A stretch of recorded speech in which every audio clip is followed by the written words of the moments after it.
We're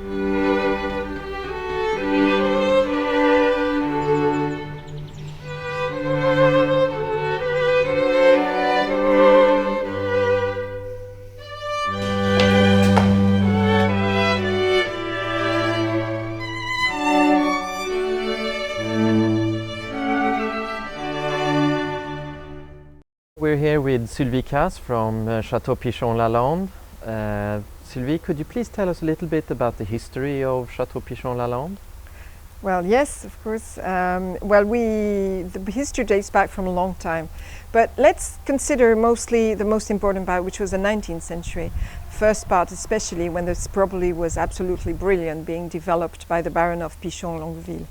Actually, he had 5 children, and at the time of the classification of 1855, there was one Pichon Longueville, which was divided between the 2 brothers who kept Pichon Baron, and then the 3 sisters who created Pichon Longueville Comtesse de Lalande with some of the property. Now, Virginie de Lalande was the lady who started this adventure, and she was incredible. She built one of the best, most fabulous estates of the area.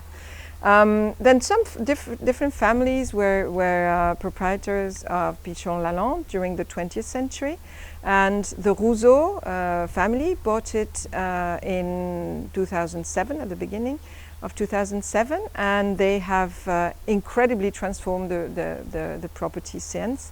They own the Roederer group and a number of properties around the world, and of course the Champagne house. And they've done a lot on the property, especially in the vineyard, since 2007. Okay, we're here today to taste the En Primeur 2010. Could you tell us a little bit about the vintage? Well, you've tasted it. Well, the vintage is incredible, coming after another beautiful vintage, which was 2009. 2010 is actually a miracle. It's very different in style from the 2009, but we had a beautiful summer. We had beautiful temperatures, not too high, not too low, just perfect. Quite a drought, not much rain throughout the summer, which was very good because the temperatures were not too high, and also cool nights, which kept a lot of freshness to the wine. So if you compare the actual wine of 2009 and 2010, what will be the big differences? Well, the 2 wines are in a different style, definitely. 2009 is a wine which is quite opulent. The fruit is brown, fleshy, big. 2010 is a beautiful classic Bordeaux style vintage, with such an elegance that you can find in the great Bordeaux from throughout the decades. I think 2010 has a beautiful balance, a little more acidity. The tannins are absolutely fabulous, are so rich, so powerful.